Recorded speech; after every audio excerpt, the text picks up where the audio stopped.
बिस्मिल्लाहिर्रहमानिर्रहीम, अस्सलाम वालेकुम। मैं हूं मखदूम शहाबुद्दीन। 12 जनवरी 2026 पीर का दिन। नाज़रीन इकराम, आलमी मंजरनामे से कुछ बहुत बड़ी डेवलपमेंट्स हैं जो आपके सामने रखनी है। पिछले कुछ दिनों में हमने देखा कि रूस यूक्रेन जंग, जो कि बराह रास्त दो मुल्कों के दरमियान जंग थी और अमरीका, नेटो, यूरोप, बरतानिया, फ्रांस, जर्मनी, ये तमाम तर मुल्क यूक्रेन की मदद तो कर रहे थे, लेकिन बराह रास्त तसादुम जो है वो रूस के साथ इन ममालिक का नहीं हुआ। लेकिन फिर अमरीका ने रूस के बहरी बेड़े, तेल बरदार जहाज जो हैं वो पकड़ने शुरू किए और अमेरिका की तरफ से ये इकदाम जो है इसे डायरेक्टली रशिया के लिए एक बहुत बड़ी एम्बैरेसमेंट करार दिया जा रहा था। और तमाम तर लोग ये कह रहे थे कि अब रूस और व्लादिमीर पुतिन इसका जवाब किस तरह से देंगे। अब जो खबर आई है वो अमेरिका के लिए बड़ी तशवीशनाक है, क्योंकि रूस के दिफाई निजाम, रूस के एयर डिफेंस सिस्टम के हाथों इस वक्त रिपोर्ट्स ये बता रही हैं कि एक अमेरिकी फाइटर जेट के गिराए जाने की, कि अमेरिका का फाइटर जेट जो है वो गिरा है, अमेरिका के फाइटर जेट को टारगेट किया गया है और रूस के एयर डिफेंस सिस्टम ने रिपोर्टेडली मुबैना तौर पर 2 मिसाइल्स फायर किए। एक जिसने इस फाइटर जेट को नुकसान पहुंचाया, दूसरा जिसने इस फाइटर जेट को मुकम्मल तौर पर तबाह कर दिया। अब इन रिपोर्ट्स के हवाले से, इन क्लेम्स के हवाले से भी डिटेल्स हैं। इस सब के अंदर नॉर्थ कोरिया ने बहुत बड़ी अनाउंसमेंट कर दी है, क्योंकि unfortunately but the world is now moving towards a direct confrontation. जो चीज हमें नजर आ रही है, जो चीज हमें समझ आ रही है, वो यही है कि अब आलमी ताकतें, बड़ी ताकतें और अहम तरीन मुल्क जो हैं वो एक दूसरे के साथ बराह रास्त कशीदगी की तरफ बढ़ रहे हैं। एक जानिब मशरिक़ वुस्ता हाई अलर्ट पे है, दूसरी तरफ अब जो ग्रीनलैंड का मामला है उसमें अमेरिका अपने यूरोपीय इत्तेहादियों के खिलाफ आकर खड़ा हो गया। डेनमार्क कह रहा है कि भाई हम लड़ेंगे, हम बिल्कुल, चाहे हमें एटमी हमले की अमेरिका ने धमकी दे दी, हम सरेंडर नहीं करेंगे और हम गोली पहले चलाएंगे, सोचेंगे बाद में। डेनमार्क जैसा मुल्क भी अब अमेरिका को यह बात कर रहा है और अब यूरोप जो है वो एक डायलमा में चला गया है। और क्या रूस जो है वो इस सूरत हाल का, रूस और चाइना फायदा उठाएंगे कि अब वेस्टर्न अलायंसेस जो हैं उनके आपस में फड्डे पड़ रहे हैं। ये सारी डिटेल्स इस पूरे मंजरनामे का जरा इहाता करते हैं। लेकिन वही बात जो इससे पहले आपके सामने कुछ ब्लॉग्स में रखी कि हमारे चैनल को भारत, अफगानिस्तान और पाकिस्तान मुखालिफ मुतअद्दिद अकाउंट्स की तरफ से रिपोर्ट किया जा रहा है। इस रिपोर्टिंग का असर जाहिर करना आपके हाथ में है। इस वीडियो को लाइक करें, एक के बजाय ज्यादा से ज्यादा कॉमेंट्स करें और अगर हो सके तो इस वीडियो को आपने मुख्तलिफ व्हाट्सएप ग्रुप्स के अंदर शेयर भी करना है। नाज़रीन इकराम, in the past few days हमने देखा कि वेनेजुएला में जो हुआ वो रशिया और चाइना के इंटरेस्ट्स जो हैं वेनेजुएला में उनके भी खिलाफ था। चाइना का डेलीगेशन रात को मादोरो से मिलता है और सुबह उसी मादोरो को उठा के अमेरिका ले जाता है। डोनाल्ड ट्रंप ने तो अब यहां तक कह दिया है कि अमेरिका के पास राइट है, आलमी कवानीन नहीं मैटर करते, अमेरिका के पास यह हक है कि वो दुनिया के किसी भी मुल्क पे जैसे मर्जी चाहे हमला कर सकता है। और अगर ट्रंप ने कहा कि मुझे कोई चीज रोक सकती है तो वो मेरी अपनी समझ बूझ है, वो मेरा अपना एनालिसिस है या मेरी अपनी इखलाकियात है, उसके अलावा मुझे दुनिया की कोई ताकत नहीं रोक सकती। वेनेजुएला वाले ऑपरेशन के बाद बल्कि डोनाल्ड ट्रंप ने एक तंज आमेज एक डॉक्टर्ड इमेज शेयर की, जिसमें डोनाल्ड ट्रंप ने अपने आप को 45th और 47th यूनाइटेड स्टेट्स का प्रेसिडेंट जो है वो डिक्लेयर किया, लेकिन उसके साथ ही साथ अपने आप को एक्टिंग प्रेसिडेंट ऑफ वेनेजुएला भी डिक्लेयर कर दिया। Now this is something huge. फिर जो वेनेजुएला का तेल है उसके हवाले से डोनाल्ड ट्रंप ने कहा कि भाई ये तेल जो है ये हम कंट्रोल में ले रहे हैं और ये अमेरिका और वेनेजुएला के लोगों की भलाई के लिए मैं इस्तेमाल करूंगा, ये पैसा जो है इस तेल में से जो आएगा। अब ये चाइना ने तो कह दिया कि चाइनीज इंटरेस्ट जो है उन्हें हम प्रोटेक्ट करेंगे। फिर डोनाल्ड ट्रंप जो है उसने जो रूस के तेल बरदार जहाज पकड़वाए, यूएस नेवी ने, मरीन्स ने और कोस्ट गार्ड्स ने और यूरोप ने भी इसमें साथ दिया। और रशिया की जो वेसल है, जो ऑयल टैंकर है, उसे बचाने के लिए एक रशिया की आबदोज और जंगी बहरी जहाज भी आया। डायरेक्ट कन्फ्रंटेशन थी लेकिन अमेरिका ने उस पर कब्जा किया। फिर कल अमेरिका ने जो 5वां टैंकर है वो भी पकड़ लिया। 5 टैंकर्स जो हैं वो रशिया लिंक्ड वेनेजुएला के तेल के हवाले से वो अमेरिका पकड़ चुका है। और उसके बाद व्लादिमीर पुतिन जंगी और अपनी फौजी वर्दी, कॉम्बैट यूनिफॉर्म पहनकर आता है और कहता है कि अब जंग होगी।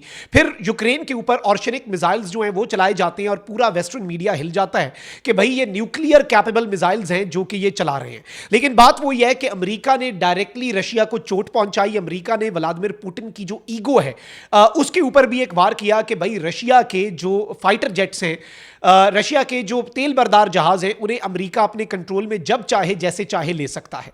एक जानिब तो नॉर्थ कोरिया के जो करता धरता हैं किम जोंग उन, उन्होंने व्लादिमीर पुतिन को खत लिखकर यह कहा कि मैं आपके और रूस के इंटरेस्ट को बगैर किसी लगी लिपटी के, बगैर किसी बातचीत के मैं हमेशा प्रोटेक्ट करूंगा, मैं उसका दिफा करूंगा।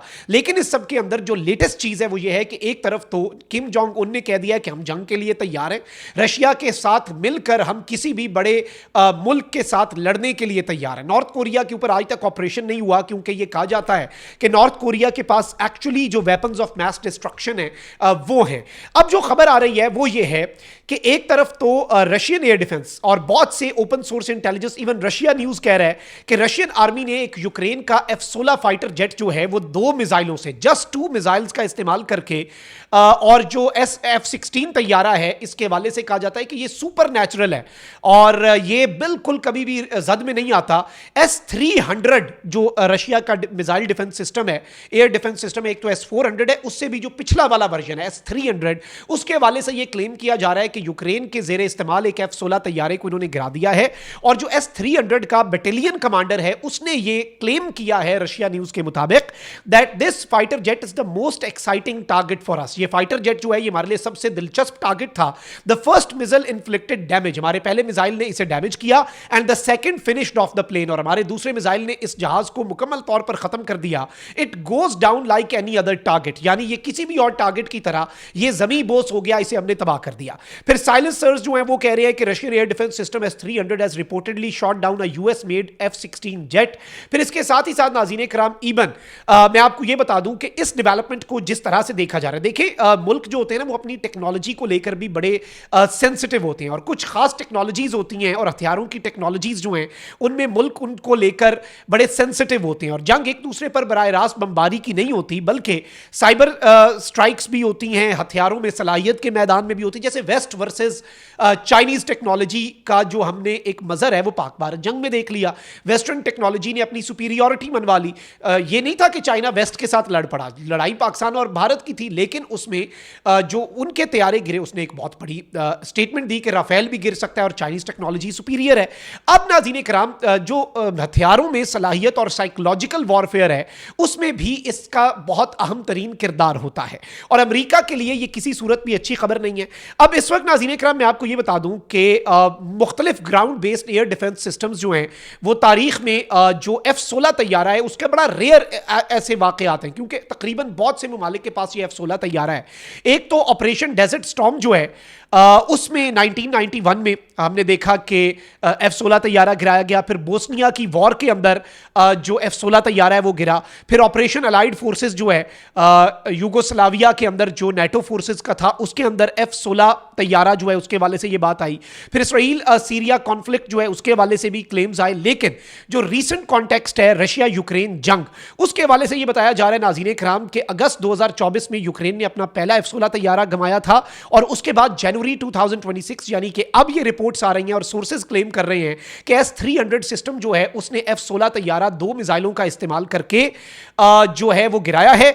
इन ऐसे क्लेम्स को वैसे यूजुअली यूक्रेनियन साइड जो है वो डिसइंफॉर्मेशन और मिस इंफॉर्मेशन करार देती है, इसलिए हम ये डिस्क्लेमर साथ दे रहे हैं कि ये रशिया का क्लेम है और इस क्लेम को बहुत ज्यादा अहमियत की निगाह से देखा जा रहा है। इसके साथ ही साथ अब किम जोंग उन जो है उसने लगी लिपटी के बगैर एक स्टेटमेंट दिया और उसने कहा कि if NATO directly confronts Russia our security pact will be activated, यानी अगर नेटो रशिया के साथ डायरेक्ट इन्वॉल्व होता है तो हमारा सिक्योरिटी पैक्ट एक्टिवेट हो जाएगा और नॉर्थ कोरिया पर हमला उसे तस्वुर करके हमें जो समझ लगी, जो बटन हमने दबाने हुए वो हम दबा देंगे। तो अब एक तरफ तो चाइना साइलेंटली और नॉर्थ कोरिया खुलकर रशिया के साथ खड़ा हो चुका है और यूं लग रहा है कि सफ बंदियां हो रही हैं एक बड़ी जंग की तरफ और ये एक अहम तरीन डेवलपमेंट थी जो आपके सामने रखना जरूरी थी। अपना बहुत ख्याल रखें। अल्लाह निगहबान। पाकिस्तान जिंदाबाद।